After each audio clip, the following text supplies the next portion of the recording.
अस्सलाम वालेकुम।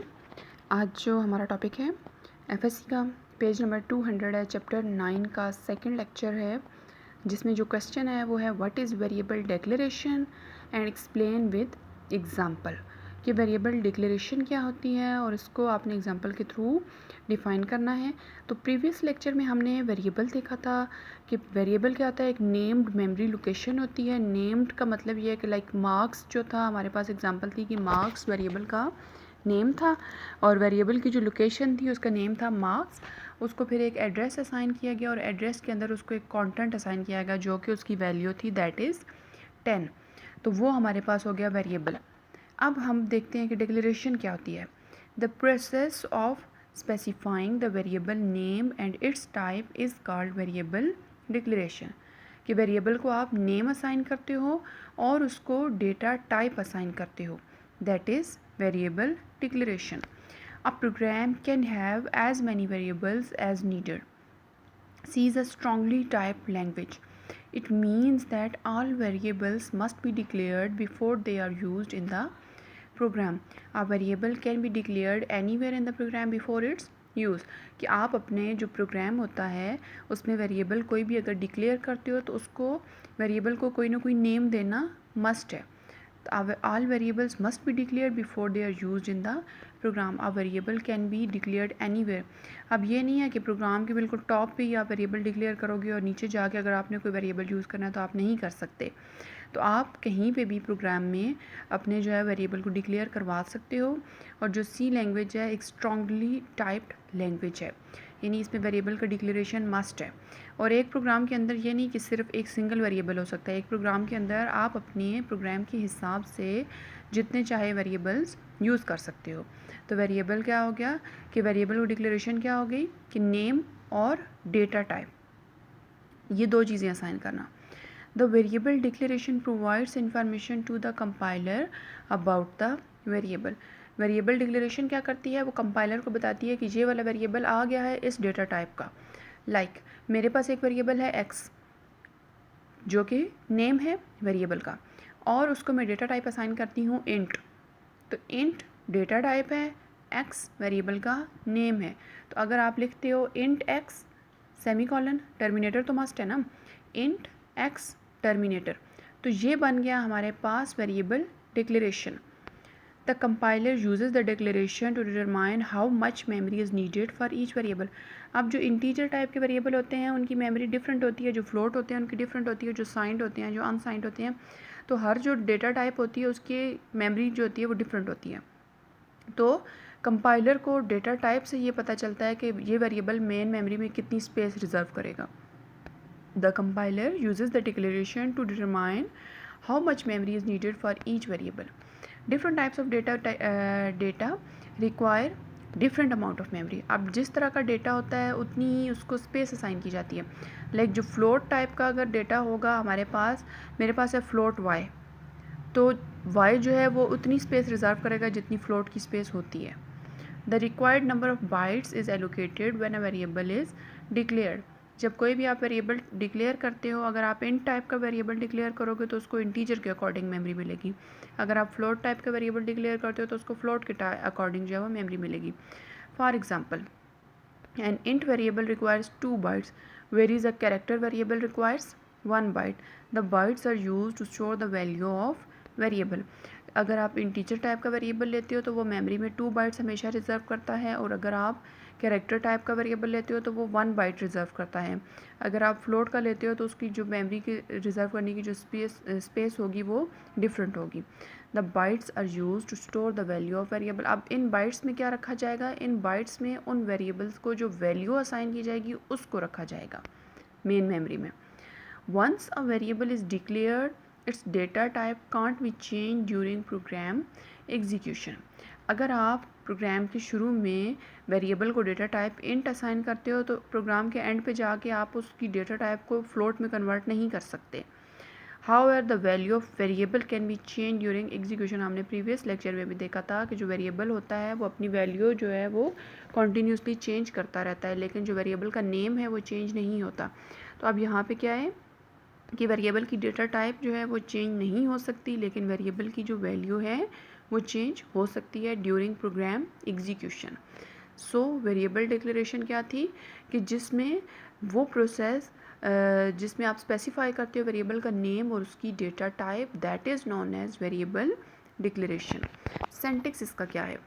The syntax of declaring variable is as follow: data type, variable name.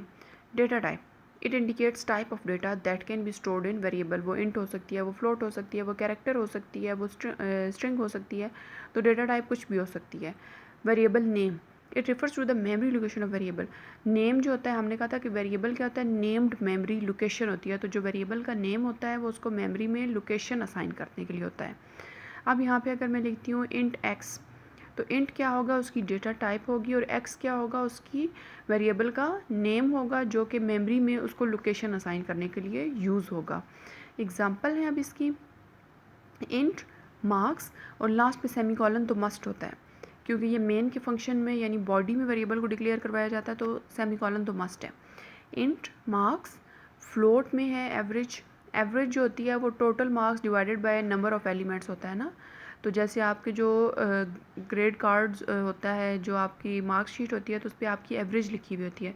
तो average कैसे calculate होती है, सारे सब्जेक्ट्स के मार्क्स को टोटल करके नंबर ऑफ़ सब्जेक्ट्स पे डिवाइड कर दें तो हमारे पास एवरेज आती है। और एवरेज जब डिवीजन यूज़ होती है तो एवरेज पॉइंट्स में जा सकती है, इसलिए इसकी डेटा टाइप होती है फ्लोट।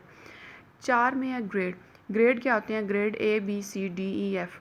तो A B C जो है वो अल्फ़ाबेट्स हैं और अल्फ़ाबेट्स कैरेक्टर्स में आते हैं। नेक्स्ट है डबल में है सैलरी। अब जो सैलरी है, अगर उसकी जो वैल्यू है वो ज़्यादा बाइट्स उसके लिए रिजर्व करने हैं, तो उसकी डेटा टाइप इंट से फिर डबल कर दी जाएगी। डबल जो होता है वो इंट की निस्बत ज़्यादा स्पेसेस रिजर्व करता है। In the above example, int, float, char and double are the key words that indicate data types.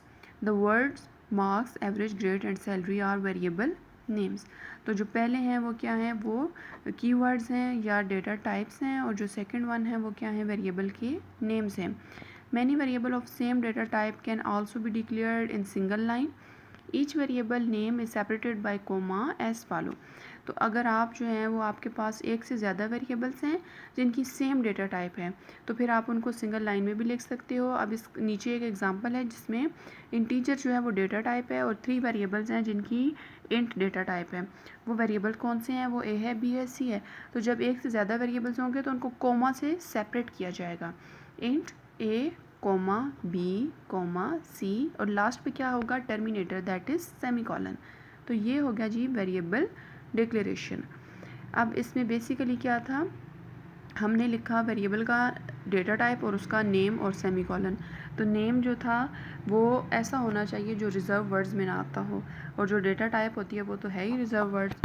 So second one is what is variable initialization. Initialization क्या होती है,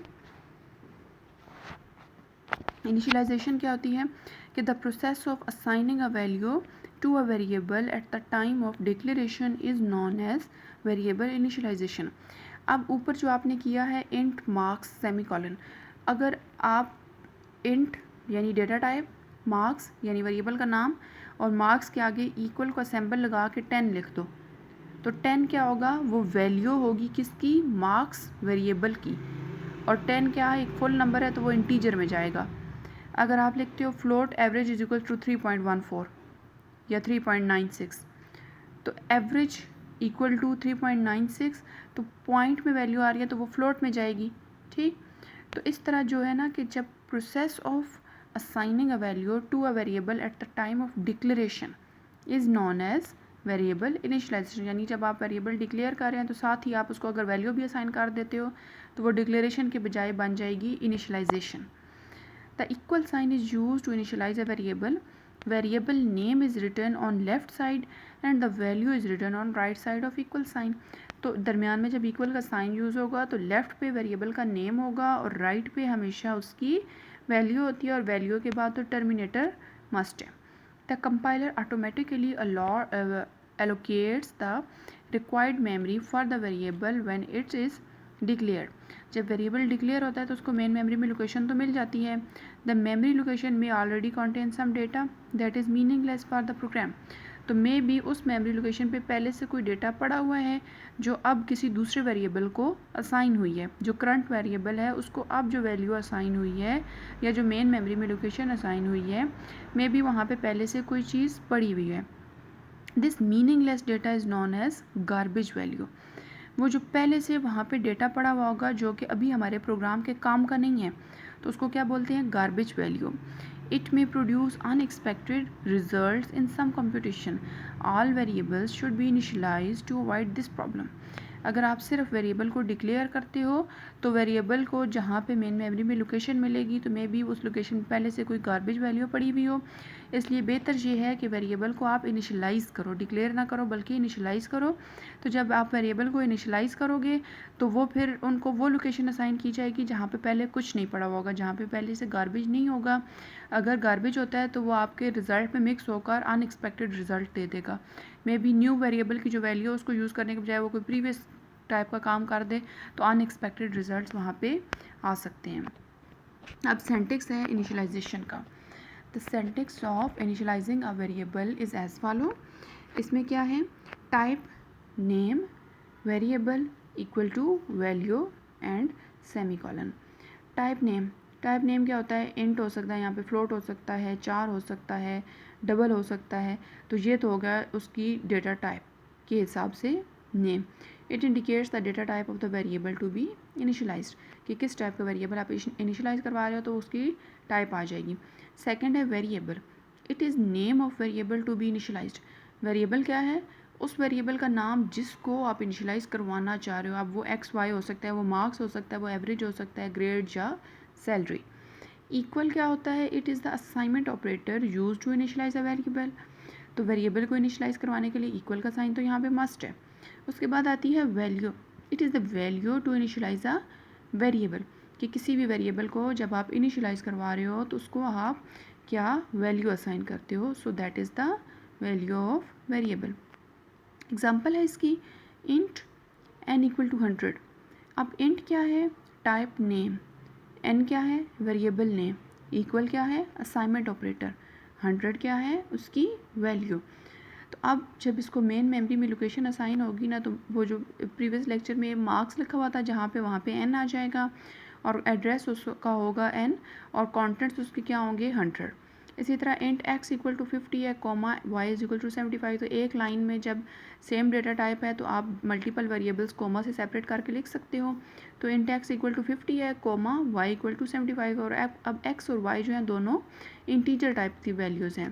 देन आती है float average is equal to 50.73। तो अब ये points में है तो इसकी डेटा टाइप क्या होगी, फ्लोट। लास्ट वन इज चार ग्रेड इक्वल टू ए। तो कैरेक्टर डेटा टाइप हमेशा सिंगल कोट्स में होती है, सिंगल कॉमास में लिखी जाती है। तो जो इसलिए जो ए है वो सिंगल कॉमास में आ रहा है। तो इसकी डेटा टाइप क्या है, चार या कैरेक्टर। और वेरिएबल का नेम क्या है, ग्रेड। चार ग्रेड, असाइनमेंट ऑपरेटर ए। सो ये हो गया हमारा पहला question complete. Now the second question is discuss the difference between declaring and defining a variable, कि वेरिएबल को कैसे डिक्लेयर करवाया जाता है और कैसे डिफाइन। अब डिफाइन का जो लफ्ज़ है ना वो इनिशियलाइजेशन के लिए यूज़ होता है, तो इनिशियलाइजेशन को ही डिफाइन भी बोलते हैं। तो डिक्लेरेशन में हम पहले देख चुके हैं कि डिक्लेरेशन में क्या होता है, वेरिएबल को डेटा टाइप और उसका नेम असाइन किया जाता है।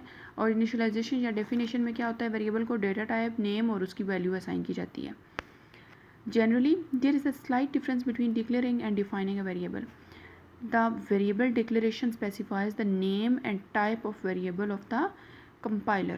It doesn't allocate memory location for the data to be stored in the variable. तो डिक्लेरेशन में क्या होता है कि वेरिएबल को नेम असाइन किया जाता है और उसकी टाइप असाइन की जाती है to the compiler. It doesn't allocate memory location for the data to be stored in the variable. तो ये मेमोरी लोकेशन असाइन नहीं करती बल्कि नेम और डेटा टाइप असाइन करती है, क्या, declaration. Second one is the variable definition specifies the name and type of variable as well as allocates memory location to store the data in the variable. तो जो second है variable definition या variable initialization, वो name भी assign करती है variable को, उसकी डेटा टाइप भी असाइन करती है और एज वेल एज उसको वैल्यू भी असाइन करती है मेमोरी लोकेशन में स्टोर करवाने के लिए. In C language, variable declaration and variable definition are not specified separately. The variable definition is automatically performed when a variable is declared. It means that variable declaration also allocates the memory required by the variable to store data. कि अगर आप variable initialisation या definition नहीं भी करते तो declaration ही अगर आपने किया तो सी लैंग्वेज ऑटोमेटिकली उसको मेन मेमोरी में लोकेशन भी असाइन कर देगी। तो आप अपनी जो है वो आसानी के लिए सारा जो डेफिनेशन वाला काम है वो करते हो। क्या इसको रिपीट कर देती हूँ कि डिक्लेरेशन में क्या था, वेरिएबल का नेम और टाइप असाइन की और आपने यहाँ पे मेमोरी लोकेशन उसको असाइन नहीं की जिसमें उसने वेरिएबल की वैल्यू को स्टोर करना है। डेफिनेशन में जो है वेरिएबल का नेम, टाइप और एज वेल एज जो है उसको मेमोरी लोकेशन भी असाइन की जाती है जहाँ पे उसने वेरिएबल को स्टोर करना है।